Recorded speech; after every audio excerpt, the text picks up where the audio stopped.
Hello, my dear friends. How are you? I hope you all are fine. Welcome to my channel, Law Scholars and Legal Issues. I am Advocate Vanita, presenting here again with another important concept that is related to Hindu Adoption and Maintenance Act. In the last previous class of Hindu Adoption and Maintenance Act, we have already discussed about the capacity of adoption के regarding मैंने आपको करवा दिया था कि कौन व्यक्ति जो है अडॉप्ट कर सकता है किसी चाइल्ड को और कौन किसी को अडॉप्शन में दे सकता है और कौन जो है खुद अडॉप्ट किया जा सकता है, उसकी कंडीशन हमने डिस्कस कर ली थी। आज का जो कंसेप्ट है सेक्शन 11 हम डिस्कस करेंगे। सबसे पहले आप फटाफट अपने बैरेक्ट अपने पास ले लीजिए क्योंकि सेक्शन 11 जो बहुत इंपॉर्टेंट कंसेप्ट है और सेक्शन 11 से एग्जाम में कई बार प्री और मेन दोनों में क्वेश्चन पूछ लिया जाता है कि किस कंडीशन पर जो है कोई बच्चा अडॉप्ट किया जा सकता है या नहीं किया जा सकता। एक प्रोपोजिशन की फॉर्म में आपको दे दिया जाएगा कि ए और बी ऐसे करके कुछ फैमिली मेंबर्स है, उनके बच्चा है, पहले से बेटा है और वो एक बेटा अडॉप्ट कर रहे हैं, तो उसकी अडॉप्शन की क्या वैलिडिटी है उसको आप डिस्कस कीजिए। तो अगर आपको केस लॉज माइंड में नहीं भी है तब भी आप इस प्रोविजन को अगर अच्छे से जानते हैं तो इस सेक्शन 11 के बेस पर आप अच्छे से उस क्वेश्चन को अटेम्प्ट कर पाएंगे। चलिए स्टार्ट करते हैं आज का लेक्चर हम सेक्शन 11 से। फटाफट बैरेक्ट ले लीजिए अपना, क्योंकि विदाउट बैरेक्ट कोई बेनिफिट नहीं है लॉ को पढ़ने का। मेरे अकॉर्डिंग मेरा ये व्यू है। कह रहे कि other condition for a valid adoption हमने लास्ट क्लास में किया था। क्या किया था? एक तो पर्सन हु में भी अडॉप्टेड किया था और person capable of giving in adoption किया था। Capacity of a female, Hindu की अपनी कैपेसिटी देख ली थी और मेल की कैपेसिटी देख ली थी। आज हम देखेंगे कि दूसरी कुछ कंडीशंस क्या है जिसके बेस पर भी कोई भी अडॉप्शन वॉइड डिक्लेयर किया जा सकता है। सेक्शन 11 बात करता है other conditions for a valid adoption. दूसरी कंडीशंस है जो वैलिड अडॉप्शन की, उसकी बात करता है सेक्शन 11। इन एवरी अडॉप्शन यानी कि हर एक अडॉप्शन में the following condition must be complied with. ये जो कंडीशन है इसको भी आपको अंडरस्टैंड करना पड़ेगा। If any adoption is of a son, सबसे इंपॉर्टेंट चीज क्या है? सन। अगर आप सन को अडॉप्ट कर रहे हैं, द अडॉप्टिव फादर और mother by whom the adoption में जो अडॉप्शन में ले रहा है बच्चे को must not have a Hindu son, उसका एक हिंदू सन नहीं होना चाहिए या सन का सन भी नहीं होना चाहिए। संज संज सन, पड़पोता जिसे बोलते वो नहीं होना चाहिए। हिंदू सन किसी और क्रिश्चियन लेडी के साथ उसका रिलेशन है और एक बच्चा हो जाता है, वो हिंदू सन नहीं काउंट होगा क्योंकि वो परवरिश उसकी क्रिश्चियन के तौर पे हो रही है। कह रहे हैं कि अगर कोई बेटे को अडॉप्ट करना चाह रहा है तो उसके लिए सबसे पहले इंपॉर्टेंट चीज है कि वो हिंदू सन उसका नहीं होना चाहिए या उसका पोता भी नहीं होना चाहिए, उसका पड़पोता भी नहीं होना चाहिए। या तो लेजिटिमेट ब्लड रिलेशन या तो खुद का बच्चा हो या अडॉप्ट किया हो, ऐसा कोई बेटा उनका पहले नहीं होना चाहिए। अगर मान लो डॉटर को अडॉप्ट कर रहे हैं तो वही कंडीशन है कि जो अडॉप्ट कर रहा है must not have a Hindu daughter, must not have a Hindu daughter नहीं होनी चाहिए। सन की डॉटर यानी कि पोती नहीं होनी चाहिए। और एक इसमें वर्डिंग और आएगी आगे जो मैं इसमें लिखना भूल गई हूँ, सन्स डॉटर। हाँ जी, हो गया, ये यही इतनी ही है, इसमें आगे कंडीशन नहीं आएगा। ये सन क्यों दिया गया था? क्योंकि हमारे जो पैट्रियार्कल सोसाइटी है, पितृसत्तात्मक जो समाज है, पुरुष प्रधान समाज है, वहां पर बेटे के आगे अगर बेटा है उसके आगे बेटा उसको देखा जाएगा। लेकिन बेटी के अगर बेटे की बेटी है, उस बेटी की अगर आगे बेटी हो जाती है तो वो दोहती मानी जाती है और पोती नहीं मानी जाती, इसलिए जो है वहां पर उस कंडीशन को नहीं रखा गया। तो ये आपको माइंड में रखना है कि जब आप सन की बात कर रहे हो तो सन भी आएगा इसमें, संज सन भी आएगा और संज सन भी आएगा। बट जब आप सन की डॉटर की बात कर रहे हो तो पहले क्या होगा? हिंदू डॉटर उसकी नहीं होनी चाहिए, सन की डॉटर नहीं होनी चाहिए। आगे जो थर्ड कंडीशन है सन्स डॉटर्स डॉटर या सन्स डॉटर्स सन, ऐसा नहीं दिया हुआ है। फिर बात आ रही है the adoption is by a male. अगर अडॉप्शन किसी मेल के द्वारा किया जा रहा है, कोई आदमी अगर अडॉप्शन में ले रहा है तो क्या कंडीशन है वो देख लीजिए। मेल में है and the person to be adopted is a female. और अगर जो लड़की, अगर कोई आदमी है और वो किसी फीमेल को अडॉप्ट कर रहा है तो उन दोनों के बीच में एटलीस्ट 21 ईयर्स का गैप होना चाहिए। तो gap must be 21 years older. कि आज अगर आदमी जो है वो अगर 20 साल का है, 21 साल का है, तो उसकी जो वो बेटी वो अडॉप्ट कर रहा है वो उस टाइम में आप ये मानिए 21 ईयर्स का गैप है तो 1 साल की भी नहीं कर सकता। तो वो 22 साल की उम्र में आके आदमी जो है वो एक लड़की को अडॉप्ट कर सकता है, वो भी 1 साल की, या वो मान लो 21 साल की उम्र में तो 1 दिन की कर सकता है, ऐसी कोई इश्यू नहीं है। If the adoption is by female, अगर फीमेल के द्वारा अडॉप्शन हो रहा है तो जो लड़का होना चाहिए वो कम से कम उसका डिफरेंस 21 साल का होना चाहिए। किस लिए है? ये इसलिए है कि क्या पता कोई मेल अगर लड़की को अडॉप्ट करता है, हो सकता है उसकी सेक्सुअल डिजायर जाग जाए और वो उसके साथ कोई फिजिकल ना हो जाए, ऐसा कोई होना चाहिए कि उन दोनों के बीच में होना भी चाहिए कि एक्चुअल में एक ऐसा डिफरेंस हो जहां पर वो फादर और डॉटर के साथ रिलेशन में रहे या मदर या सन के साथ रिलेशन में रहे। फिर कह रहा है कि द सेम चाइल्ड में not be adopted simultaneously by 2 or more person. मान लो एक बच्चा है, यहाँ पर हम देख लेते हैं, एग्जाम्पल ले लेते हैं, ये ए है, ठीक है, ए को जो है बी भी अडॉप्ट कर रहा है और ए को जो है सी भी अडॉप्ट कर रहा है, तो एक साथ दोनों लोग जो अडॉप्ट नहीं कर सकते, ये बात इसमें कही गई है।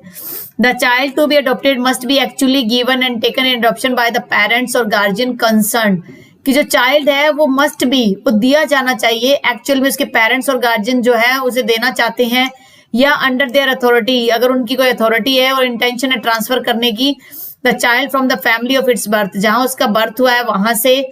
इन केस एन अबंडेंट चाइल्ड की बात आ रही है या जिसके फादर का पता नहीं है, वहां पर वो उस फैमिली के द्वारा ब्रॉटअप होना चाहिए अडॉप्शन से पहले।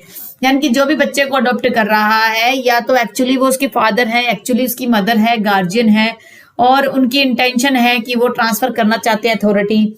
लेकिन अगर मान लीजिए वो जो है वो बच्चा जो है अबंडन्ड है, किसी का छोड़ा हुआ बच्चा है, उसके माँ बाप का भी पता नहीं है और वो ब्रॉटअप हुआ है उस फैमिली में, तो उसको अडॉप्शन के लिए दिया जा सकता है।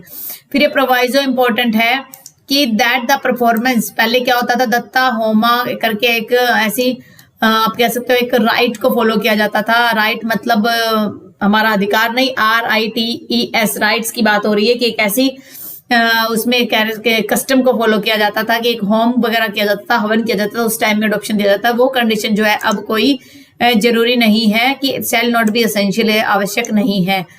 फिर एक केस है हनुमत लक्ष्मण सालुंकी, ये केस जो मैं बेरेक्ट से ही करवा रही हूँ। प्रोविजन ऑफ सेक्शन 11, इसमें ये बात कही गई कि जो सेक्शन 11 के प्रोविजन है रिक्वायरिंग एज डिफरेंस जो है एटलीस्ट 21 जो है वो मैंडेटरी है नेचर में। वर्ड मस्ट को आप मे की फॉर्म में नहीं समझ सकते, इसे जो है अडॉप्शन के लिए आप ये कहोगे फैटल है, इनकी वॉइड है। उर्मिला देवी वर्सेस हेमंता कुमार मोहंता के केस में क्या हुआ, डिफेंडेंट का जो फादर था वो चाहता था कि he should be reared up by the sanskar और सासी after the mother's death and there has been no formal ceremony, कोई सेरेमनी नहीं हुई थी, नॉर वर्ड संस्कार और सांसी जो परंपरा थी वो नहीं हुई और उसके लिए वो फिट नहीं थे, तो क्या वो अडॉप्शन को नेगेटिवेट कर देंगे। तो इसमें ये बात हुई थी नो नेगेटिवेशन, उसमें किसी प्रकार का नेगेटिवेट नहीं होगा। नेमीचंद शांतिलाल पत्नी वर्सेस बसंत भाई के केस में क्या हुआ, द एज ऑफ प्लेंटिव जो 30 ईयर्स था और जो अडॉप्टिव मदर जो थी वो 48 6 मंथ्स की थी। देयरफॉर कॉन्ट्रावेंशन हो गया था क्योंकि उन दोनों का जो डिफरेंस था केवल 19 साल और 21 दिन का था, तो यहाँ पर ये वॉइड हो जाएगा। नेमीचंद का जो केस हम पहले डिस्कस किया था वही केस है, उसमें ये बात भी कही गई थी कि there was no evidence in hand that, कि ये कोई प्रूफ नहीं है प्लेंटिव के पास कि एक्चुअली वो अडॉप्शन में गया था या नहीं गया था, तो उसके रिगार्डिंग सेक्शन 11 यहाँ अप्लीकेबल नहीं होगा।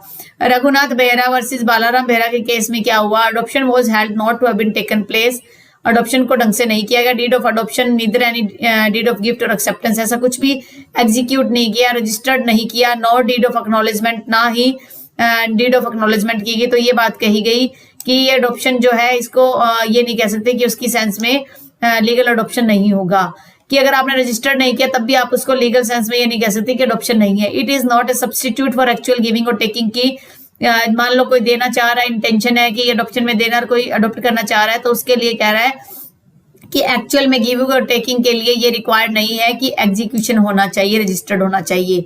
Narendrajit Kaur versus union of India के केस में क्या हुआ, इस केस में ये बात कही गई कि सब्सिक्वेंट मैरिज अगर हो गई है अडॉप्टिव मदर की तो उससे वो अडॉप्शन जो है वो इनवैलिड नहीं आ जाएगा। तो ये जो रजिस्टर्ड की बात हुई है, अगर मान लो मैं हूं या राम नाम का कोई व्यक्ति है, वो अपने किसी आगे एजेंट को ये बात कहता है, श्याम को कहता है कि मैं आपको अथॉरिटी दे रहा हूँ, एक पावर दे रहा हूँ, आप जो बच्चे को अडॉप्ट कर सकते हो, तो वो जो अथॉरिटी होगी उसको आपको क्या करना पड़ेगा, रजिस्टर्ड करवाना पड़ेगा। तो यहाँ पे मैं आपको नोट करवा देती हूँ किसी प्रकार का कंफ्यूजन ना रहे। सबसे पहली चीज अडॉप्शन डीड जो है नॉट कंपल्सरी रजिस्टर्ड, नॉट, अगर कोई करवाना चाहे वो इसकी इच्छा है लेकिन नॉट कंपल्सरी रजिस्टर्ड, या आप ये कहो कि हमें रजिस्टर्ड करवाना ही है, ठीक है। फिर है अथॉरिटी टू अडॉप्ट की बात हो रही है, अथॉरिटी टू अडॉप्ट की, किसी को अथॉरिटी दे दी कि आप मेरे बिहाफ पे बच्चा अडॉप्ट कर सकते हो, उस सेंस में क्या होगा, रजिस्ट्रेशन रिक्वायर्ड है, registration required as per section 17 clause 3 of registration act के तहत आप उसे कंपलसरी कहोगे कि वो कंपलसरी है। तो ये कुछ प्रोविजन है जो आपके माइंड में होना चाहिए। एग्जाम में भी पूछ लिया जाता है कि अडॉप्शन डेट रिक्वायर्ड है, रजिस्टर्ड होना तो कोई नीड नहीं है उसकी, ऐसा कोई कंपल्शन नहीं है, और अथॉरिटी टू अडॉप्शन जो है वो रिक्वायर्ड है, आप ये मान के चलिए उसको रजिस्टर्ड करवाना ही पड़ेगा। अब ये तो हो गया अडॉप्शन की अदर कंडीशंस होगी। अब हम बात करते हैं कि इफेक्ट्स ऑफ अडॉप्शन क्या होता है, कि मान लीजिए अडॉप्शन तो हो गया है, उसका क्या इफेक्ट पड़ेगा, उस चीज को हम देख लेते हैं थोड़ा सा।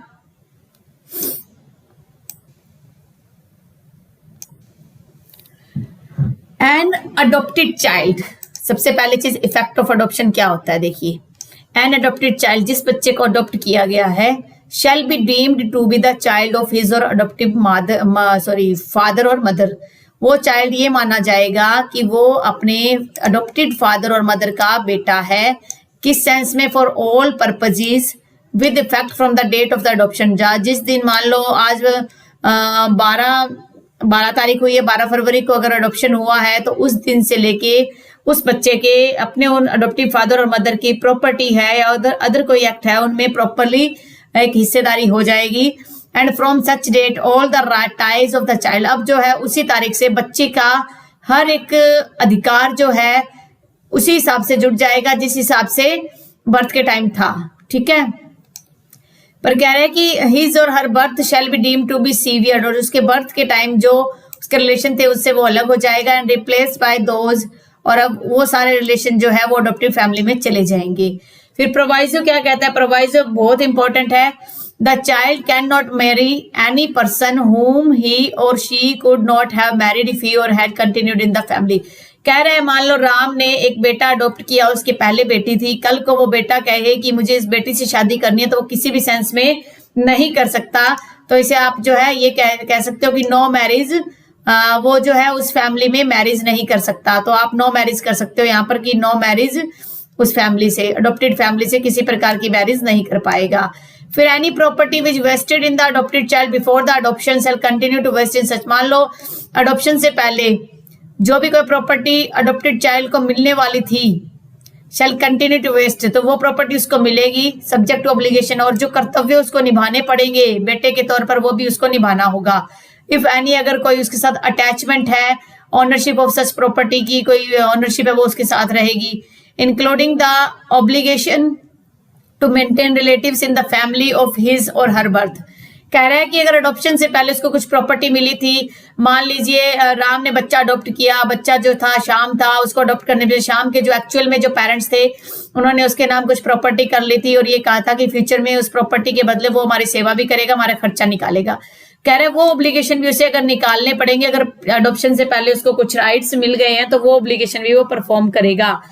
फिर कह रहा है कि the adopted child shall not divest any person of any estate which vested in him or her before the adoption, कि अडॉप्शन से पहले अगर मान लो कोई प्रॉपर्टी उसके पास थी, वो प्रॉपर्टी का राइट अब उसका खत्म हो जाएगा। अगर मान लो कोई लीगल सेंस में रजिस्टर्ड हो गया तो वो एक अलग मैटर, अदरवाइज जो बर्थ जहां लिया था वहां से उसके जो राइट्स थे वो राइट्स अब पूरी तरह से कंप्लीटली डिस्ट्रॉय हो जाएंगे। अगर ये सोचे कि उन राइट्स को वो कंटिन्यू करेगा तो वो उन राइट्स को कंटिन्यू नहीं कर सकता। आगे हम बात करते हैं सेक्शन 13 की, right of adoptive parents to dispose. अब मान लो अडॉप्टिव पेरेंट्स है, वो अपनी प्रॉपर्टी को कैसे डिस्पोज कर सकते हैं, कैसे उसको आगे ट्रांसफर कर सकते हैं, subject to any agreement to the contrary. अगर मान लो कोई एग्रीमेंट हुआ है अडॉप्टेड फैमिली के बीच में और अडॉप्शन किया हुआ है उनके बीच में, तो an adoption does not deprive the adoptive father और mother of the power of dispose of his और प्रॉपर्टी बाय ट्रांसफर, इंटरवाइवोक और विल। कहता है कि अगर अडॉप्शन हो गया है लेकिन उसके बाद भी अडॉप्शन जो है वो डिप्राइव नहीं करेगा, डज नॉट डिप्राइव, वंचित नहीं करेगा अडॉप्टिव फादर और मदर को कि वो डिस्पोज ऑफ कर दे अपनी प्रॉपर्टी। इंटरवाइवोक का मतलब है जैसे सेल वगैरह करे, इंटरवाइवोक का मतलब होता है बिटवीन टू पार्टीज। तो दो पार्टीज के बीच में वो करे या विल के द्वारा करे तो किसी प्रकार की पाबंदी उसके ऊपर नहीं होगी। तो मैं आपको लिखवा देती हूँ, इंटर वाइवो क्या होता है, बिटवीन द पार्टीज होता है, बिटवीन द पार्टीज। ये ट्रांसफर ऑफ प्रॉपर्टीज एक्ट के लिए आता है। मॉर्टगेज आपने किया है या मान लो कोई भी और भी एक्ट है तो उसके रिगार्डिंग जो है आप जो है बिटवीन द पार्टीज आप जो है इंटर वाइवो को से कहोगे। तो ये बहुत बार एग्जाम में भी आता है कि इंटर वाइवो क्या होता है, बाय विल होता है या कैसे होता है, तो आपको जो है उसे करना पड़ेगा। ठीक है, फिर है determination of adoptive mother in certain cases. अब ये कैसे डिसाइड होगा कि कौन अडॉप्टिव मदर है। मान लो किसी हस्बैंड के 4 वाइफ है तो कौन सी उसमें से उसकी मदर काउंट होगी और कौन सी उसकी स्टेप मदर काउंट होगी। कह रहा है कि where a Hindu who has a wife living adopts a child, अगर एक वाइफ लिविंग है अडॉप्ट करते हैं चाइल्ड को तो वो उसकी अडॉप्टिव मदर होगी। ठीक है, where an adoption has been made with the consent of more than one wife, एक वाइफ से ज्यादा उसकी वाइफ थी, सभी की कंसेंट होगी। तो जो सीनियर मोस्ट है, सीनियर मोस्ट का मतलब उम्र में नहीं, जो पहले मैरिज करके आई थी, जो सीनियर मोस्ट थी उसको जो अधिकार होगा कि वो अडॉप्टिव मदर होगी और बाकी अदर्स क्या हो जाएंगी, स्टेप मदर्स। ऐसा नहीं है कि मान लो फर्स्ट वाइफ थी जो 16 साल की उम्र की है और 18 साल की उम्र की और सेकंड वाइफ जो है वो 25 साल की उम्र की है, तो पहला राइट सीनियर मोस्ट जो फर्स्ट वाइफ है उसको मिलेगा, चाहे वो 18 की है चाहे वो कितने की ही हो। फिर बात आ रही है कि वेयर ए विडोर और अ बैचलर। विडोर का मतलब है कि जो विडो होगी या विधवा या जो आदमी की बात हो रहा है, बैचलर है वो अडॉप्ट करता है चाइल्ड को। एनी वाइफ होम ही सब्सिक्वेंटली, जो वाइफ बाद में उससे जो मैरिज करेगी वो क्या माना जाएगा, स्टेप मदर मानी जाएगी अडॉप्टिव चाइल्ड की। कहने का मतलब है कि अगर बैचलर कुंवारा है वो अडॉप्ट करता है तो उसकी अकेले की लाइबिलिटी, अकेला उसका फादर है। जो सेकंड अगर मान लो शादी करता है तो उसकी वाइफ उसकी स्टेप मदर काउंट होगी। Where a widow or an unmarried woman adopt a child, अब विडो है, विधवा की बात आई, वो विदुर की बात थी। विडोअर अनमैरिड वुमन अगर अडॉप्ट करती है तो एनी हस्बैंड जिससे वो बाद में शादी करेगी वो क्या है, स्टेप फादर काउंट होगा। फिर बात आती है section 15, valid adoption not to be cancel. एक बार वैलिड हो गया एडॉप्शन, सारी कंडीशन फुलफिल होगी और उसको बाद में कैंसिल नहीं किया जा सकता। No adoption which has been validly made can be cancelled by the adoptive father और mother or any other person, nor ना ही वो कैंसिल किया जा सकता है फादर मदर और दूसरे पर्सन से। Nor can the adopted child renounce his और हर स्टेटस, और अब वो अडॉप्टेड चाइल्ड है ना वो अपने उस परिवार को छोड़ के किसी दूसरे परिवार में, अपने पहले वाले परिवार में जा सकता है। तो ये दोनों तरफ से एक तरीके से पाबंदी हो गई। Presumption as to registered document relating to adoption. क्या प्रेजम्पशन है, प्रेजम्पशन का मतलब जब कोर्ट में मैटर जाएगा कि ये अडॉप्शन वैलिड है या नहीं वैलिड है तो उस टाइम कोर्ट ये अज्यूम करेगी, प्रिज्यूम करेगी कि हाँ ये रजिस्टर्ड डेट से ही हुआ है। हालांकि ये रिबट्टेबल प्रेजम्पशन है। रिबट्टल का मतलब है कि कल को अगर मान लो सामने वाली पार्टी इसको उल्टा इसको ऑपोजिट सिद्ध करना चाहती है, रिबट्टल का मतलब है ऑपोजिट इसको प्रूव करना, तो सामने वाली पार्टी उसको ऑपोजिटली प्रूव कर सकती है। Whenever any document registered under any law for the time being enforced produced before any court purporting to record an adoption made and is signed by the person giving, सबसे पहली चीज जो कोई भी document court में आया है और वो साइन भी किया हुआ पर्सन के द्वारा तो कोर्ट ये मानेगी, शेल प्रिज्यूम है, कोर्ट को मानना ही पड़ेगा कि अडॉप्शन जो है सारे प्रोविजंस को कंप्लायंस किया हुआ है जब तक कि उसको डिस्प्रूव नहीं किया जाए, यानी कि जब तक उसको डिस्प्रूव का मतलब है रिबट्टल ना किया जाए, दूसरी पार्टी उसका विरोध ना करे। Prohibition of certain payments. अब बात आ रही है कि मान लो किसी ने अपने बच्चे का अडॉप्शन में दे दिया लेकिन उसने कुछ पेमेंट भी ली है उसके रिगार्डिंग, तो कह रहा है कि उस पेमेंट के लिए प्रोहिबिशन है और पनिशमेंट का प्रोविजन भी है।